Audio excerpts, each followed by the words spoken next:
dan jangan lupa like-nya, di-like ya.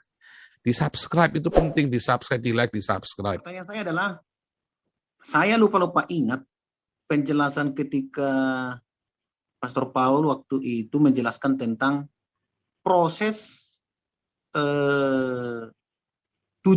orang yang 70 ahli linguistik yang ditunjuk oleh Raja Konstantin untuk mengkanonkan pada tahun sebelum tahun 325 itu. Boleh dijelaskan, Pak? Bukan, itu yang 72 orang itu adalah Septuaginta Ya, sama itu maksud saya. Ptolemy, Raja Yunani. Yang Ya. di Alexandria, Ya, yang ditempatkan itu di ruangan-ruangan berbeda, orang ini tidak ya, boleh betul. Itu saling kenal gitu. Septuaginta. Oke, coba saya pengen jelas dari awal itu. Nih, bentar. Saya carikan Oke. ininya ya. Pakai gambar, itu mesti pakai gambar tuh nyelasinya. Ya. Judulnya itu ada di sejarah. Ya, itu pernah saya bikin videonya juga. Sejarah kanon Alkitab itu ya.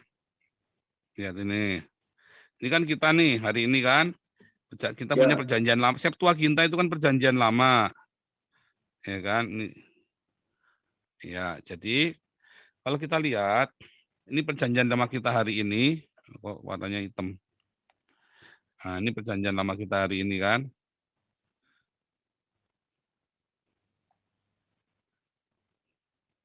Nah, perjanjian lama kita hari ini. Ada 2.800 bahasa, bukan versi. Itu Irina Handono yang ngawur. Tapi ada 2.800 bahasa ya dalam bahasa perjanjian lama kita, dari mulai bahasa Ibrani itu sendiri sampai bahasa Inggris, bahasa Indonesia, bahasa Jawa, bahasa Dayak dan macam-macam, ada 2.800 bahasa. Dan ini adalah satu-satunya buku di dunia yang diterjemahkan ke dalam berbagai bahasa terbanyak di dunia. Al-Quran aja itu paling banyak 200 bahasa. Ya, tetapi Alkitab kita diterjemahkan dalam 2.800 bahasa. Bukan versi ya. Bahasa Indonesia aja ada beberapa bahasa ya, ada beberapa versi terjemahan. Nah, kalau bilang versi terjemahan, aslinya ya cuma satu.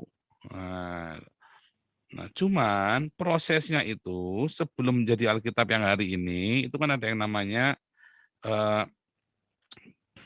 Targum. Ini sekitar tahun 480 sebelum Masehi. Lalu ada yang namanya Septuaginta tahun 300 sebelum Masehi. Bedanya apa? Targum ini berbahasa Aram. Nah, dia merupakan sebuah Torah, kitab suci dengan tambahan-tambahan keterangan. Mengapa ada tambahan keterangan? Supaya orang bisa membacanya mengerti. Karena yang aslinya itu berupa kode-kode dengan menggunakan Pardes Gematria, ya, dan ada beberapa yang ceritanya lompat. Sehingga dibutuhkanlah Targum. Siapa yang bikin Targum? Nabi-nabi juga. Ya, dari mulai Nabi Esra Nehemia sampai ke Maleaki. Itu mereka yang menyusun Targum itu, ya, yang dalam bahasa Aram. Nah, kemudian ada yang namanya Septuaginta, ini tadi yang ditanyakan sama Bang Gogo ya. Septuaginta ini adalah perjanjian lama atau Torah Naviim Ketuvim dalam bahasa Yunani. Nah, asal usulnya Septuaginta, asal usulnya itu cuma Torah saja, tapi kemudian dikembangkan, ditulis ulang semuanya. Nah, kenapa ditulis dalam bahasa Yunani? Asal usulnya Septuaginta ini karena waktu Yunani itu kerajaannya pecah, yang di Athena, Makedonia, Helenis. Helenis itu daerah Mesopotamia, Israel, Turki itu ya Helenis, sama Alexandria.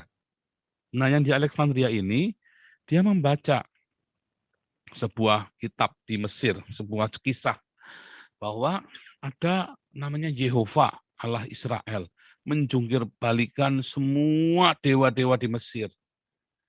Makanya si Ptolemy, namanya Ptolemy, dia tanya sama orang Yahudi, benar ini?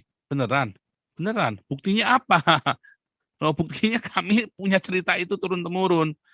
Ya cerita kan bisa dikarang ya. Kalau dikarang bagaimana bisa cerita itu bisa sama semua? Masa sih? Ya, dikumpulkanlah 70 orang, 72 orang sebetulnya ya. 72 orang. Ya, 72 orang. Mengapa? Karena 12 dikali 6 kan. Itu angkanya angka keramat semua ya. 72 orang, 12 kali 6. Nah, 12 ini adalah 12 tua-tua ditambah 6 manusia kan. 12 kali 6. Nah, kemudian ditumpulkanlah 72 tua-tua, mereka nggak saling kenal. Mereka nggak tahu itu tua-tua Yahudi, rabi-rabi Yahudi lah begitu ya, pengajar-pengajar Yahudi dikumpulkan sama si Raja Ptolemy yang tahun 300 sebelum Masehi. Lalu 72 orang ini disuruh tuliskan ajaran dari Moses, dari si Musa, guru kamu. Ditulis sama mereka. Dan tulisnya itu bisa sama persis, tidak ada yang beda, satu kata pun. Mengapa tidak beda? Nah, zaman itu orang nggak ngerti, yang ngerti cuma orang Yahudi. Tapi orang, wah kagum-kagum ini si Ptolemy ini. Wah beneran ya, 72 orang suruh nerjemahkan buku, kan ada 5 buku Musa kan, Kejadian, Keluaran, Imamat, Bilangan, Ulangan. Diterjemahkan ke dalam bahasa Yunani, sama persis pilihan katanya, persis. Ya, kalau orang Islam, jangankan mau nerjemahin bisa sama. Lawong sama-sama ngafalin Al-Quran aja bisa beda kok. Ada 30 versi hafalan Al-Quran. Ayo, bingung dah. Tapi orang Yahudi ini bisa sama persis. Mereka nggak saling 72 kenal. orang ini ditempatkan di tempat yang sama atau berbeda? Berbeda, mereka nggak ketemu. Mereka nggak tahu satu sama lain. Setelah selesai, baru mereka dikenalkan satu sama lain. Kan mereka ditahan di situ, nggak boleh pergi, nggak boleh pulang. Sampai selesai kerjaannya. Dan mereka selesaikan, 72 itu sama. Mengapa bisa sama? Nah, ini baru ketahuan rahasianya setelah ada kitab Masoretik ini. Ternyata orang Yahudi itu kalau menghafal pakai rumus. Nah, namanya Pardes dan Gematria. Ini. Makanya mereka hafalannya sama, walaupun mereka dari seluruh dunia udah terpengaruh, ada Askenas, Sephardik, ya ada apa namanya bahasa dengan logat-logatnya masing-masing ya, dengan dialeknya masing-masing, mereka nggak akan begitu ketemu, mereka akan sama karena ini tadi si Bani Masora atau disebut teksnya disebut teks Masoretik membongkar rahasianya karena mereka menghitung. Nah, yang jadi perdebatan contohnya salah satu misalnya sit. Sit itu nulisnya sit atau sit. Nah, misalnya contohnya itu ya. Pokoknya jumlah ini harus 613. Nanti hitungannya nanti total semuanya termasuk sama ininya ya. Jadi jumlahnya 500 berapa ditambah jumlah sit-sitnya itu jadi 613. Itu harus karena itu adalah apa namanya aturannya gitu ya. Nah orang Sephardik sama orang Askenas bisa beda waktu itu kata sit enggak, ini harus 613 sekian ditambah sekian tambah sekian begitu. Makanya untuk menambah 613 itu mereka menciptakan sit itu begini ya. Nah misalnya ini kan ada apa namanya talit ya, talit orang Yahudi. Nah, sit itu tuh ininya nih, jumlah ininya kelihatan nggak tuh? Nah, sit itu tuh ini.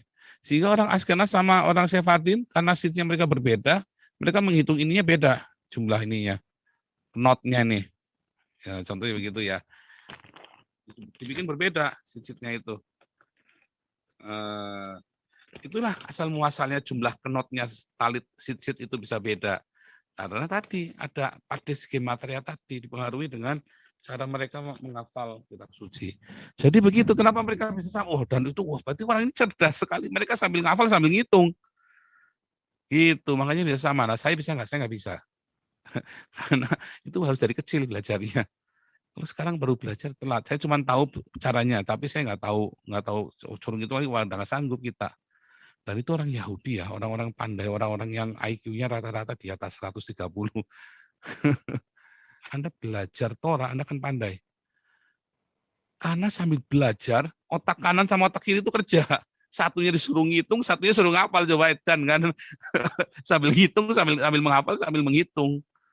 Itu dia. Nah, ini nggak ada kalau di yang cuman Yahudi wannabe itu nggak ada. Harus benar-benar belajar sama rabbinik, baru dia nggak kasih tahu rahasianya.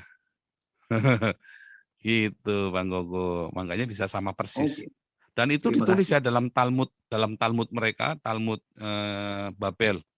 Ya, ditulis bisa sama persis. Jadi ada buktinya ya. Ada buktinya. Bentar. Itu ditulis eh, di dalam Septuaginta. Ini ya, Talmud Megillah 9a 9b. Pada suatu waktu Raja Ptolemaios itu ya, mengumpulkan 72 tetua, ia menempatkan mereka dalam 72 bilik, masing-masing dalam satu bilik terpisah tanpa mengungkapkan kepada mereka kenapa mereka dipanggil. Ia masuk ke dalam kamar setiap orang dan berkata, tuliskan bagiku Torah dari Moshe gurumu. Allah menaruhnya dalam hati mereka masing-masing agar menerjemahkannya secara identik seperti yang dilakukan semua yang lain. Itu ada di Talmud Megillah Daf 9a 9b. Menarik ya. Luar biasa. Luar biasa Haleluya. ajaibnya ya. Ya. Haleluya.